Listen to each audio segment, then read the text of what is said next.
Запомните, украинцы, если они не говорят про Чечню, они враги. Они вам враги, запомните. Если они не говорят, кто взрывал дома в Москве, и вы должны днем и ночью на всех каналах об этих взрывах говорить. Мой канал занесен Роскомнадзор после того, как я начал уже показывать ролики и говорить. До этого они меня терпели, атаковали меня, там DOS-атаки совершались, убирались подписчики, ну все, что возможно, подписчики, просмотры, комментарии, применялась вся вот эта своя хакерская, своя вот эта деятельность. Но она оказалась недостаточно эффективной, и вступил Роскомнадзор и предложил Ютубу заблокировать мой канал на территории России, или в принципе, ну только на территории России он может заблокировать. Конечно, если YouTube так сделает, я буду это обжаловать. Но это другая история. Что я хочу сказать? Мы должны очень внимательно смотреть, и украинцы должны почаще, не почаще, все время говорить о взрывах в 99 году, когда они убили своих русских. 307 русских было убито. Когда 307 русских, это Буйнакск, 2 дома в Москве, Волгодонск. И во время попытки подрыва 5-го дома в Рязани были задержаны 2 сотрудника ФСБ. Двое мужчин и 1 женщина заложили взрывчатку. Женщине удалось скрыться, 2 мужчин были задержаны. Об этом надо говорить. За 6 лет украинцы об этом не говорили ни разу. Блогеры иногда говорят. Я им подбрасывал эту идею, говорили. Мы будем говорить с украинскими блогерами, я еще буду настаивать на том, чтобы они об этом говорили. Нужно об этом говорить почаще. И хоть я сейчас быстро вам сейчас все это выдаю, давайте посмотрим ролик про взрывы домов в Москве, снятый к 20-летию, 19 год. РИА Новости. Специально я вам покажу, хотя не имею никогда привычки показывать только в редких случаях российские вот эти лживые новости. Канал РИА Новости с 208 тысячами подписчиков. Сейчас, одну минутку. Канал РИА Новости с 208 тысячами просмотров. Посмотрели взрывы домов в Москве 20 лет с момента трагедии. 12 432 человека. 13 сентября. Уже больше полгода этот ролик висит. Посмотрело 12 тысяч. Это насколько интересно русским смотреть вот эти ролики.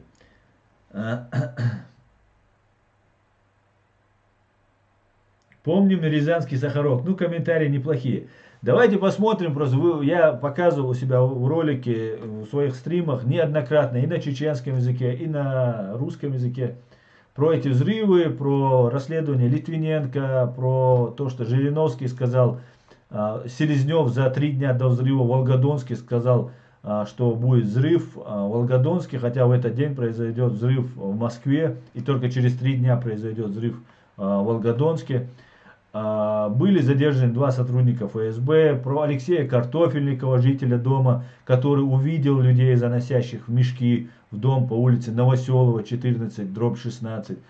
Ну и много-много, да, здесь можно вспоминать Трипашкина, бывшего ФСБшника, который расследует, да, эти взрывы домов. По крайней мере, расследовал, но почему-то сейчас молчит.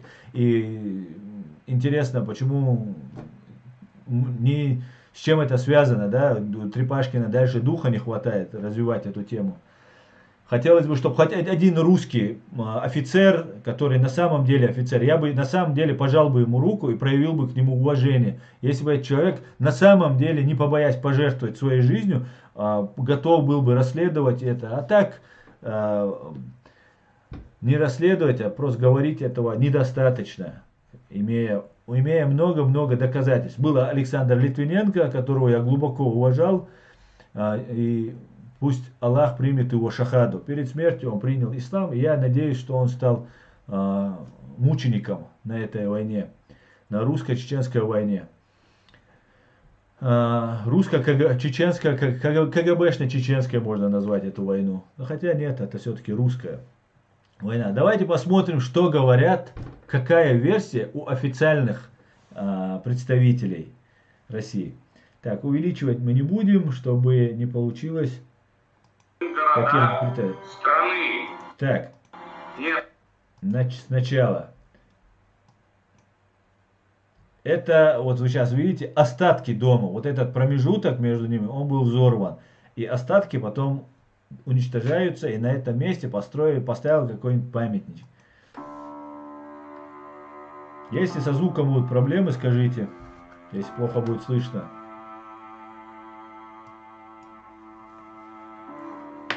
Она кричала, наверное, минуту. Юра, Юра, Юра.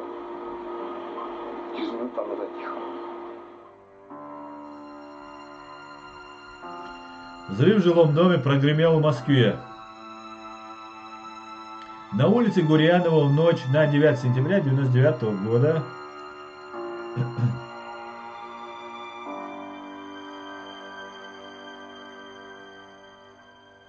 Давай наверх быстро, она говорит, у нее там муж остался.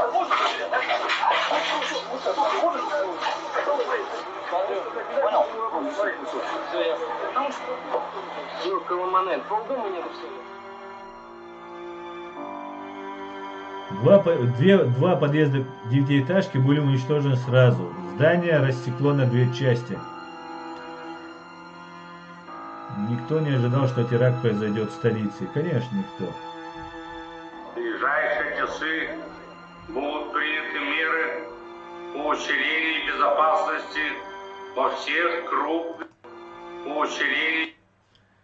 Вот здесь надо остановиться. Вот этот человек является военным преступником, являлся военным преступником. Сейчас он отвечает перед Господом за свои преступления. Этот человек не мог не знать, что готовятся взрывы, что это делается. Его семья, которая обогатилась, озолотилась на нашей крови, чеченской крови. У него есть дети, внуки, они очень состоятельные люди, очень богатые, миллиардеры, наверное. И где-то здесь, в Европе, наверное, где-то ошиваются. Поэтому у нас есть финансовые вопросы к семье, которая ограбила наш народ и убила. У нас очень много есть сирот, у нас много осталось без средств существования людей, до сих пор находятся в тяжелом положении. Поэтому, наверное, Ельцину и его этим остаткам нужно будет возмещать нам все это дело. И этот человек сейчас рассказывает, что они в ближайшие часы будут приняты меры усиления. Сами взрывают, а потом принимают меры усиления. Меры по усилению безопасности во всех крупных городах страны, не только Москвы.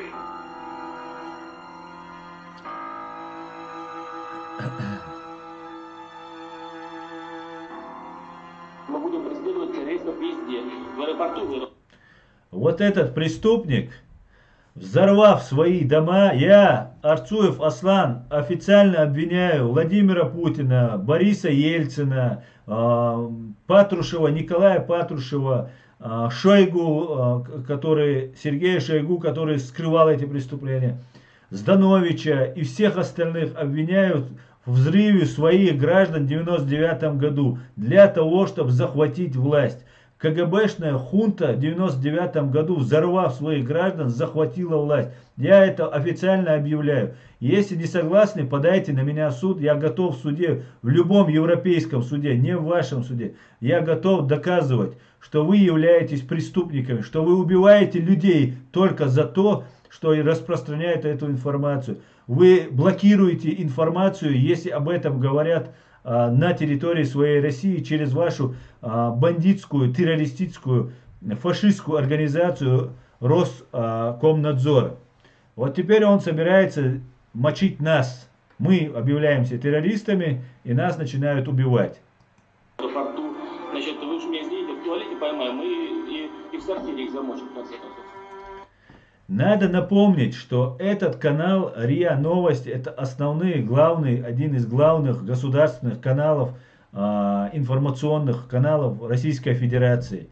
За 20 лет об этом сказано очень много. Не журналисты знают об этом. Журналисты знали практически с первых дней. Да? Ну, может быть, не с первых, но, по крайней мере, после задержания рязанских террористов. И после того, как Патрушев сказал, что там был не гексоген, а сахар, практически все здравомыслящие люди уже поняли, что это была их работа. И через 20 лет самый главный информационный ресурс России рассказывает, что это сделали чеченцы. И дают слово Ельцину, главному преступнику, и главному преступнику Путину. Просто вы должны смотреть, в какой стране я должен жить, где я должен там заботиться о своих родителях, заботиться о своих близких людях, растить других людей, чтобы вот в этой лжи, в этой опасной, страшной стране мне жить.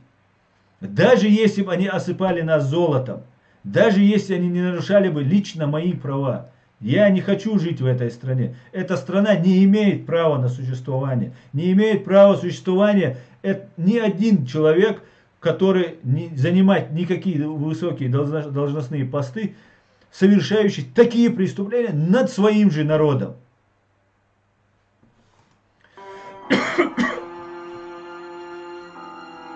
На 13 сентября был назначен траур.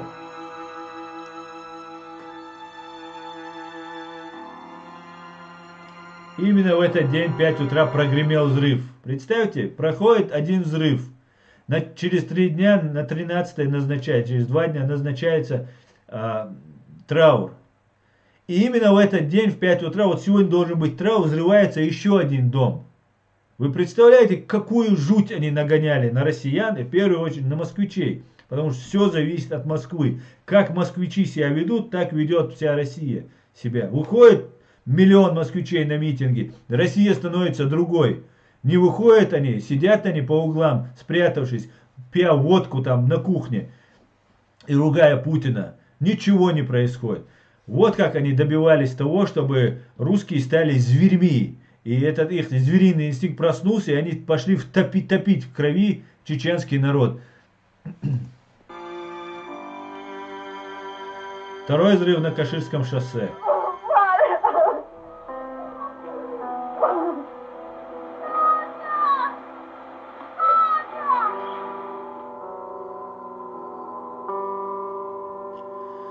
Восьмиэтажный дом был полностью разрушен. Погибло 124 жильца, 7 были ранены.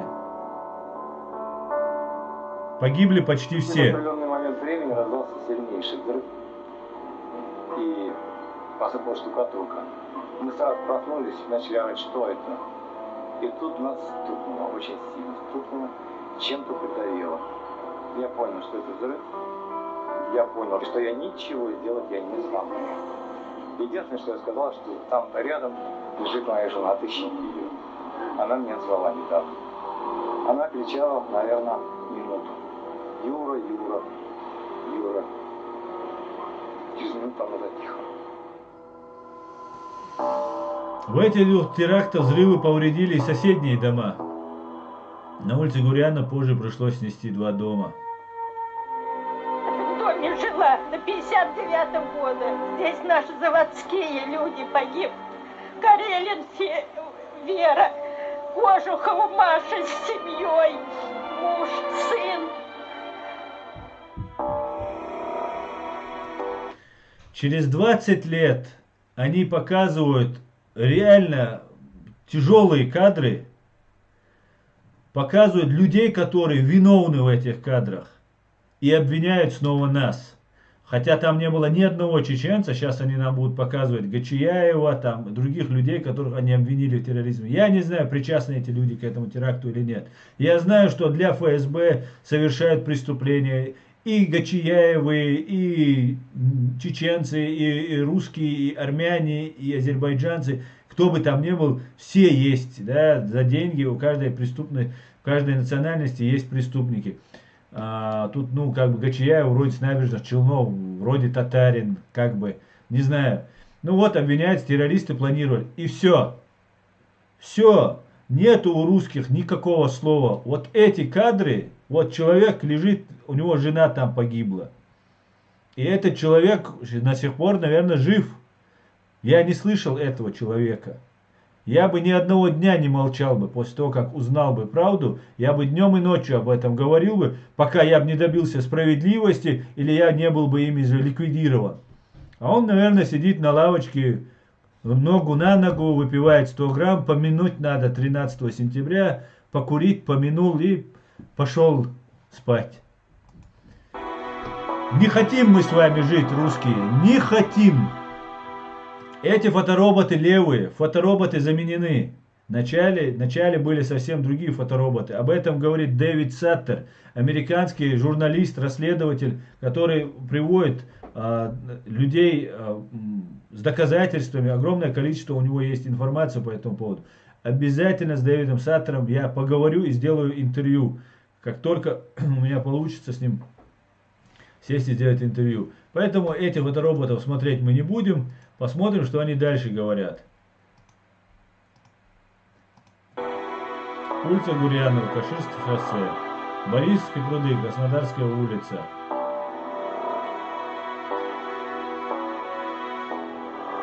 Другие теракты милиции удалось предотвратить. Кстати говоря, была такая информация, об этом говорил Трепашкин, что также были в Москве еще подготовлены взрывы. И после того, как в Рязани Патрушев провел учения, взрывы в Москве прекратились. И это единственный теракт Шамиля Басаева, который они ему приписывают, который засекречен на 75 лет.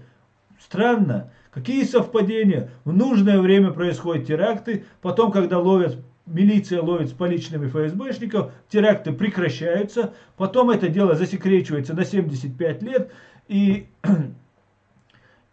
виноватых нет.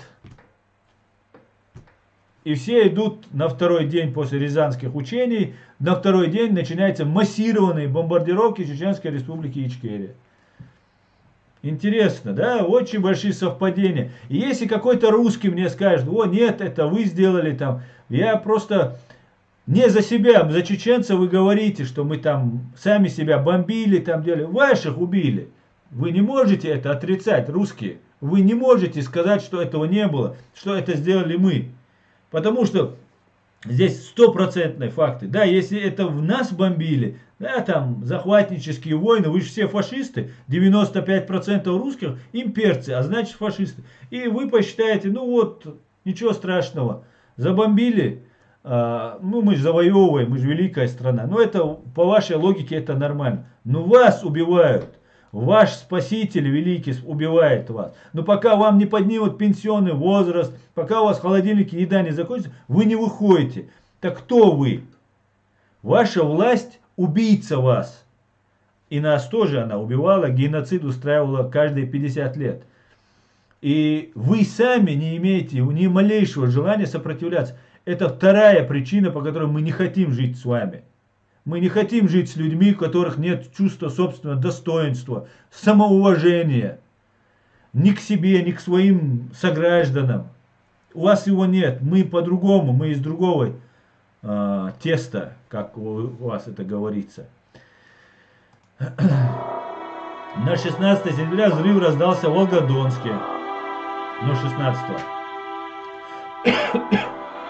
Ничего нет.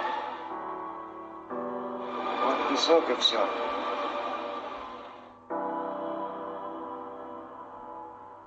Вот уже 20 лет каждой осенью.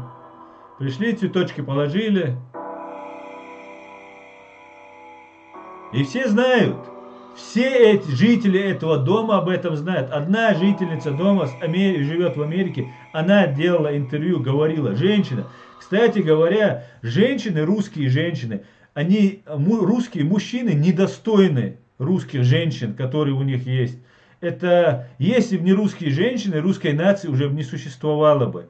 Не нашлось ни одного жителя, который начал бы бороться, как мужчина, за то, что вот совершили вот эти террористические акты. Но вот женщины появляются.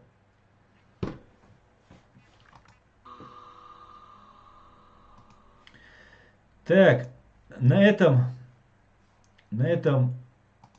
мы перейдем к вашим вопросам. Я буду почаще говорить, я буду привлекать к этой проблеме внимание, максимальное внимание. Пускай блокируют наши каналы, пускай делают все, что хотят.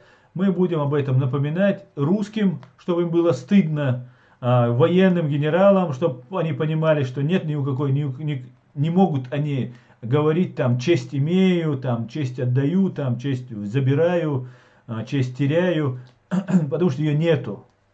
У русских офицеров, у русских ни военных, ни ФСБ, ни у кого у них нет. Единицы есть, когда это такая математическая погрешность, которая не имеет никакого, ровным счетом, никакого значения.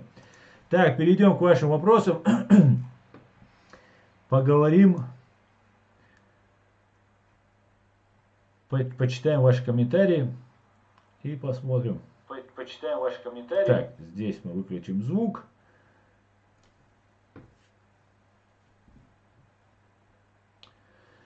Так. Хамзат Гилай, бичащий Асан. Да, иштамду. Файтер Израиль. Дай вам Всевышний поскорее освободить свою страну. Спасибо, Файтер. Хамзат Гилай, это был взрыв, во-первых. Во-вторых, не предотвращен, я думаю, что не совсем четко сработало. Это были учения. Там был сахар. Взрывчатого вещества не было. Сказал Патрушев. Да, совершенно верно, Хамзат Гилай. Так и было. ГПУ Туркус. А русским по барабану. Они почему-то думают, что русский мир обязателен к принятию всеми без исключения. Что он лучше всего остального. Но мир почему-то этого не понимает. Не стремится туда. Совершенно верно. Лунный свет. Вся Россия построена на насилии и лжи. Согласен. Бичи, ощущаешь, бо Хамзац, Гилаев. Чечня не Россия. Асна, какие чувства могут быть у поросят? Да у поросят есть чувства. При всем том, что мы не едим свинину, это не значит, что у этих свиней нет чувств. Есть. У любого животного есть чувства. Она за своего этого поросенка или за своего этого детеныша умрет. Но не русские. Чеченский след. Тайные методы ФСБ исключают в себе возможность искусственного создания жертв среди собственного мирного населения для воздействия на психологию толпы. Настройка нужного диапазона направленного гнева. Именно это мы увидели в 1999 году, чеченский след. Аде, Аслан, зачем секретить это дело, если это учение? Зачем проводить следствие, если это учение? Наверное, совпадение это все. Аде, совершенно верно. Такие же вопросы задавали люди в студии. Люди студии, которые задавали. И после этого в комментариях вы можете почитать. Есть русские, которые думают, которые задают вопрос. Ну их там убивают. Но есть ведь генералы, есть ведь военные, офицеры, в конце концов, жители дома, которые непосредственно пострадали. Да и не обязательно должен быть пострадавший. Не обязательно у тебя кто-то должен там погибнуть, чтобы ты начал искать справедливость. Есть ведь правозащитные организации, там много чего. Это такая большая политика, да, там американцы там не против. Все же знали, Тони Блэр приехал в Санкт-Петербург и сказал, что да, Путин он доверяет, давай, Путин, иди, короче, на срок. А уже полным ходом идет война, уже взрывы произошли, полным ходом идет геноцид чеченского, резня чеченского народа идет. А Тони Блэр потом объявляет, что в Ираке у тирана, у преступника Саддама Хусейна, без сомнения, Саддам Хусейн преступник, что у него там, или кто это там объявлял, что бактериологическое оружие, что мы должны срочно напасть и наказать Саддама Хусейна и так далее. И Америка влезла в войну, которая там погибло уже огромное количество людей. Сотни тысяч людей уже там погибло. Уже между собой идет это войны. Но преступник был наказан. И это, как говорится, нет худа без добра. Хотя бы этот тиран Саддам Хусейн был наказан. Но никакого бактериологического оружия у Саддама Хусейна не было. Хоть он и газом травил курдов и убивал целыми селами, селениями людей. Но тут почему-то можно взорвать 307 русских, и Тони Блэр этого не заметил.